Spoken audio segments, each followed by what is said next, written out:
આકાશવાણી સમાચાર સંસ્કૃતિ ભૂંડિયા વાંચે છે. સૌપ્રથમ મુખ્ય સમાચાર. ઉત્તર પ્રદેશના વારાણસીમાં G20ના સભ્ય દેશોના વિકાસ મંત્રીઓની બેઠક આવતીકાલથી શરૂ થશે. પ્રધાનમંત્રી વિડીયો દ્વારા સંબોધન કરશે. પ્રધાનમંત્રી નરેન્દ્ર મોદી આવતીકાલે દિલ્હીના પ્રગતિ મેદાન ખાતેના આંતરરાષ્ટ્રીય પ્રદર્શન અને સંમેલન કેન્દ્રમાં રાષ્ટ્રીય તાલીમ કોન્ક્લેવનું ઉદઘાટન કરશે. કેન્દ્રીય ગૃહ અને સહકાર મંત્રી અમિત શાહે કહ્યું છે કે એનડીએ સરકારના 9 વર્ષની સિદ્ધિઓ દેશની જનતાની ઉપલબ્ધિઓ છે. ગુજરાતના સિદ્ધપુર ખાતે જાહેર સભાને સંબોધી. વાવાઝોડું બિપોરજોય હાલ ગુજરાતના પોરબંદરથી 500 કિલોમીટર જેટલા અંતરે અરબી સમુદ્રમાં ઈશાન દિશામાં આગળ વધી રહ્યું છે અને ઇંગ્લેન્ડમાં ઓવલમાં વિશ્વ ટેસ્ટ ચેમ્પિયનશીપની ફાઇનલ રમાઈ રહી છે. સમાચાર વિગતવાર. ઉત્તર પ્રદેશના વારાણસીમાં G20ના સભ્ય દેશોના વિકાસ મંત્રીઓની બેઠક આવતીકાલથી શરૂ થશે. તે 13મી જૂન સુધી ચાલશે. વિદેશમંત્રી ડોક્ટર એસ જયશંકર બેઠકનું અધ્યક્ષસ્થાન સંભાળશે. બેઠકની શરૂઆતમાં પ્રધાનમંત્રી નરેન્દ્ર મોદી વિડીયો દ્વારા સંબોધન કરશે. વિદેશમંત્રી ડોક્ટર એસ જયશંકર વારાણસી પહોંચી ગયા છે તેમજ અન્ય પ્રતિનિધિઓ પણ પહોંચી રહ્યા છે. આ બેઠકમાં કુલ 200 પ્રતિનિધિઓ ભાગ લે તેવી ધારણા છે. જર્મનીના આર્થિક સહકાર અને વિકાસ મંત્રી સ્વેનિયા શુલ્ઝા પણ વારાણસી પહોંચ્યા છે. પ્રધાનમંત્રી નરેન્દ્ર મોદી આવતીકાલે દિલ્હીના પ્રગતિ મેદાન ખાતેના આંતરરાષ્ટ્રીય પ્રદર્શન અને સંમેલન કેન્દ્રમાં રાષ્ટ્રીય તાલીમ કોન્ક્લેવનું ઉદઘાટન કરશે. નાગરિક સેવા પ્રશિક્ષણ સંસ્થાઓ વચ્ચે સહયોગને પ્રોત્સાહન આપવા અને દેશભરના નાગરિક કર્મચારીઓ માટે તાલીમ માળખાને મજબૂત કરવાના ઉદ્દેશ સાથે ક્ષમતા નિર્માણ આયોગ દ્વારા રાષ્ટ્રીય તાલીમ કોન્ક્લેવનું આયોજન કરવામાં આવી રહ્યું છે. કેન્દ્રીય તાલીમ સંસ્થાઓ, રાજ્ય વહીવટી તાલીમ સંસ્થાઓ, પ્રાદેશિક અને ઝોનલ તાલીમ સંસ્થાઓ અને સંશોધન સંસ્થાઓ સહિત વિવિધ તાલીમ સંસ્થાઓના 1500થી વધુ પ્રતિનિધિઓ આ પરિષદમાં ભાગ લેશે. કેન્દ્ર સરકારના વિભાગો, રાજ્ય સરકારો અને સ્થાનિક સરકારોના નાગરિક કર્મચારીઓ તેમજ ખાનગી ક્ષેત્રના નિષ્ણાંતો ચર્ચામાં ભાગ લેશે. કોન્ક્લેવમાં 8 પેનલ ચર્ચાઓ યોજાશે, જેમાં પ્રત્યેક faculty development, training impact assessment અને કન્ટેન્ટ ડિજિટાઇઝેશન જેવી સિવિલ સર્વિસીસ ટ્રેનિંગ ઇન્સ્ટિટ્યૂટ સંબંધિત મુખ્ય ચિંતાઓ પર ધ્યાન કેન્દ્રિત કરાશે. પ્રધાનમંત્રી નરેન્દ્ર મોદીએ 1514 શહેરી સરકારી બેંકોને મજબૂત કરવા માટે ભારતીય રિઝર્વ બેંકોના નિર્દેશોનું સ્વાગત કર્યું છે.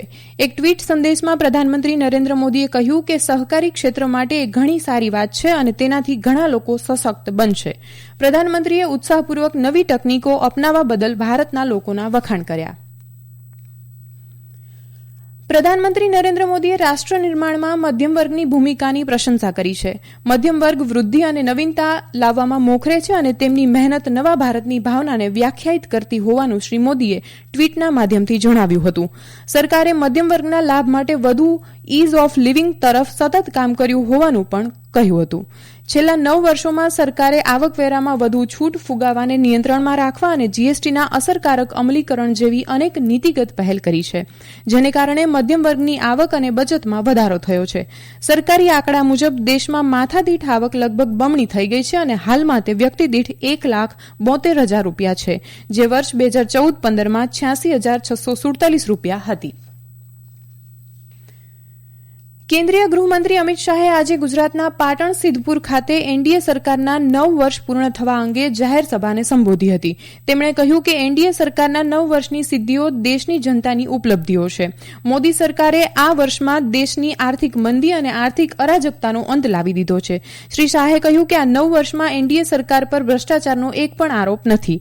પ્રધાનમંત્રી નરેન્દ્ર મોદીએ લોકોને વિનામૂલ્યે કોરોના રસીના 2 ડોઝ આપીને દેશને કોરોનાથી મુક્ત કરવાનું કામ કર્યું છે. તેમણે કહ્યું કે અમે કામગીરીની રાજનીતિ કરી રહ્યા છે. કલમ 370નો ઉલ્લેખ કરતા શ્રી શાહે કહ્યું કે આ કલમ હટાવીને સરકારે વિરોધીઓનો ભ્રમ દૂર કર્યો કે કાશ્મીરમાં લોહીની નદીઓ વહેશે, પણ એવું કંઈ બન્યું નથી. નવું સંસદ ભવન બનાવીને શ્રી મોદીએ ભારતીય પરંપરાને સ્થાપિત કરવાનું કામ કર્યું હોવાનું શ્રી શાહે જણાવ્યું હતું. તેમણે કહ્યું કે આ 10 વર્ષ સશક્ત, વિકસિત, સુરક્ષિત અને ડિજિટલ ભારતના 10 વર્ષ છે. ગરીબોને ઘર, વીજળી, ગેસના સિલિન્ડર, પાણી, શૌચાલય અને મફત આરોગ્ય સેવા પૂરી પાડી છે. 80 કરોડ ગરીબોને 5 કિલો મફત અનાજ વિતરણ કરીને તેમને સન્માનથી જીવવાની તક પૂરી પાડી છે. ગૃહમંત્રીએ કહ્યું કે દેશમાં નવા યુગના મંડાણ ગુજરાતથી થઈ રહ્યા છે અને ગુજરાત મોડેલ એ ભારત મોડેલમાં પરિવર્તિત થઈ રહ્યું છે. આ સમાચાર આપ આકાશવાણી પરથી સાંભળી રહ્યા છો. વાવાઝોડું બિપોરજોય હાલ ગુજરાતના પોરબંદરથી 500 કિલોમીટર જેટલા અરબી સમુદ્રમાં ઈશાન દિશામાં આગળ વધી રહ્યું છે. વાવાઝોડાના કેન્દ્રના સ્થાને હાલ કલાકના 175 કિલોમીટરની ઝડપે પવન ફૂંકાઈ રહ્યો હોવાની ધારણા છે. જોકે જેમ જેમ તે આગળ વધતું જશે તેમ તેમ કેન્દ્રથી દૂર તેની ગતિ પ્રમાણમાં ધીમી પડી શકે છે. તેની ખસવાની ગતિ કલાકના 9 થી 11 કિલોમીટર જેટલી છે. તેથી આ વાવાઝોડું આવતીકાલે મોડી રાત્રે કે સોમવારે સવારે ગુજરાતના દરિયા કિનારા નજીક સંભવતઃ પોરબંદરથી 50 કિલોમીટર દૂરથી પસાર થવાની શક્યતા છે.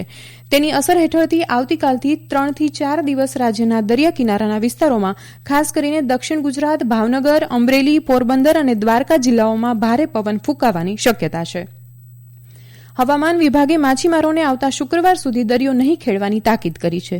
કૃષિ વિભાગે દરિયા કિનારાના વિસ્તારોમાં પણ લોકોને સાવધાન રહેવાની અને શક્ય હોય તો પશુઓને ખુલ્લા રાખવાની સૂચના આપી છે. ભારતીય નૌકાદળના વિમાનવાહક જહાજ આઈએનએસ વિક્રમાદિત્ય અને આઈએનએસ વિક્રાંતે આજે દરિયાઈ કવાયત હેઠળ અરબી સમુદ્રમાં 35થી વધારે વિમાનો તહેનાત કરીને બહુ વિમાનવાહક સંચાલનનું પ્રદર્શન કર્યું. સંરક્ષણ મંત્રાલયે એક નિવેદનમાં કહ્યું હતું કે નૌકાદળના સૈનિકોની શક્તિનું આ પ્રદર્શન પોતાના રાષ્ટ્રીય હિતોનું રક્ષણ કરવા, પ્રાદેશિક સ્થિરતા જાળવી રાખવા અને દરિયાઈ ક્ષેત્રમાં ભાગીદારોને પ્રોત્સાહન આપવાની ભારતની પ્રતિબદ્ધતા દર્શાવે છે. આ દરિયાઈ કવાયતમાં MiG-29 પ્રકારના અનેક લડાયક જેટ વિમાનો, સબમરીનો અને વિમાનોના કાફલાએ ભાગ લઈને દરિયાઈ ક્ષેત્રમાં ભારતની વિશેષ ટેકનિકલ ક્ષમતા દર્શાવી. સંરક્ષણ મંત્રાલયે જણાવ્યું કે તે હિન્દ મહાસાગર અને દરિયાઈ સુરક્ષા વધારવાના ભારતીય નૌકાદળના પ્રયાસોમાં એક મહત્વના સીમાચિહ્નરૂપ છે. ક્રિકેટમાં ઇંગ્લેન્ડના ઓવલમાં ચાલતી વિશ્વ ટેસ્ટ ચેમ્પિયનશીપની ફાઇનલે ચોથા દિવસે ઓસ્ટ્રેલિયાએ બીજા દાવ 8 વિકેટે 270 રન કરીને પૂરો થયેલો જાહેર કર્યો. હાલમાં બીજા દાવમાં ભારતે 1 વિકેટ ગુમાવીને 41 રન કર્યા છે. આમ ભારતને જીતવા માટે 403 રન કરવાના છે. આયુષ મંત્રી સર્વાનંદ સોનોવાલે કહ્યું કે પ્રધાનમંત્રી નરેન્દ્ર મોદીએ ઈશાન પ્રાંતના દરેક રાજ્યને નવા શિખરો સર કરવા માટે સક્ષમ બનાવ્યા છે. ગુવાહાટીમાં ઉભરતું ઈશાન એ વિષય પર યોજવામાં આવેલા દૂરદર્શન સંમેલનમાં તેમણે કહ્યું કે પ્રધાનમંત્રીએ ઈશાન પ્રાંતના વિકાસ માટે મંત્રાલયોને 100% યોગદાન આપવાનું કહ્યું છે. તેમણે કહ્યું કે છેલ્લા 9 વર્ષમાં સમગ્ર ઈશાન પ્રાંતનો જબરદસ્ત વિકાસ થયો છે. તેમણે MV ગંગાવિલાસ રિવર ક્રુઝનો ઉલ્લેખ કરીને કહ્યું કે પર્યટનનો વિકાસ કરવા માટે સંપર્ક સાધનો જરૂરી છે. તેમણે કહ્યું કે ઈશાન પ્રાંતમાં પર્યટનની ઘણી ક્ષમતા છે અને સરકાર તે દિશામાં કામ કરવા પ્રતિબદ્ધ છે. સર્વાનંદ સોનોવાલે કહ્યું કે આ વર્ષે આંતરરાષ્ટ્રીય યોગ દિને મોટી સંખ્યામાં લોકો ભાગ લેશે. અન્ય એક સત્રમાં કેન્દ્રીય મંત્રી કિરણ રિજિજુએ કહ્યું કે આ પહેલાની સરકારોની સરખામણીએ મોદી સરકારે ઈશાન પ્રાંતની છબી બદલી નાખી છે. તેમણે કહ્યું કે મોટાભાગની ઉગ્રવાદી ટોળકીઓએ હથિયારો હેઠા મૂક્યા છે, જેને કારણે વિસ્તારમાં શાંતિ સ્થપાઈ છે. આ સંમેલનમાં પ્રસાર ભારતીના મુખ્ય કાર્યકારી અધિકારી ગૌરવ દ્વિવેદી અને દૂરદર્શન સમાચાર વિભાગના મહાનિયામક પ્રિયા કુમાર હાજર રહ્યા હતા. રાષ્ટ્રવાદી કોંગ્રેસ પક્ષ એનસીપીના પ્રમુખ શરદ પવારના દીકરી સુપ્રિયા સુળે અને પક્ષના નેતા પ્રફુલ્લ પટેલને પક્ષના કાર્યકારી અધ્યક્ષ બનાવવામાં આવ્યા છે. બારામતીના સાંસદ સુપ્રિયા સુળેને મહારાષ્ટ્ર, કર્ણાટક અને પંજાબના મહિલા અને યુવા એકમની જવાબદારી સોંપવામાં આવી છે. પ્રફુલ્લ પટેલને મધ્યપ્રદેશ, રાજસ્થાન અને ગોવાની જવાબદારી સોંપાઈ છે. એનસીપીના પ્રમુખ શરદ પવારે પક્ષના 25મા સ્થાપના દિને આવી જાહેરાત કરી. રાષ્ટ્રવાદી કોંગ્રેસ પક્ષ એનસીપીની સ્થાપના શરદ પવાર અને પીએ સાંગમાએ 1999માં કરી હતી. આ ઘોષણા સમયે પક્ષમાં મહત્વનું સ્થાન ધરાવતા અજીત પવાર હાજર રહ્યા હતા. ભારત અને શ્રીલંકા પોતાના દ્વિપક્ષી સંબંધો સુધારવાના પ્રયાસ રૂપે દરિયાઈ તેમજ વિમાન સેવાઓ વિસ્તારવાના પ્રયાસો કરી રહ્યા છે. અંતમાં મુખ્ય સમાચાર ફરી એકવાર.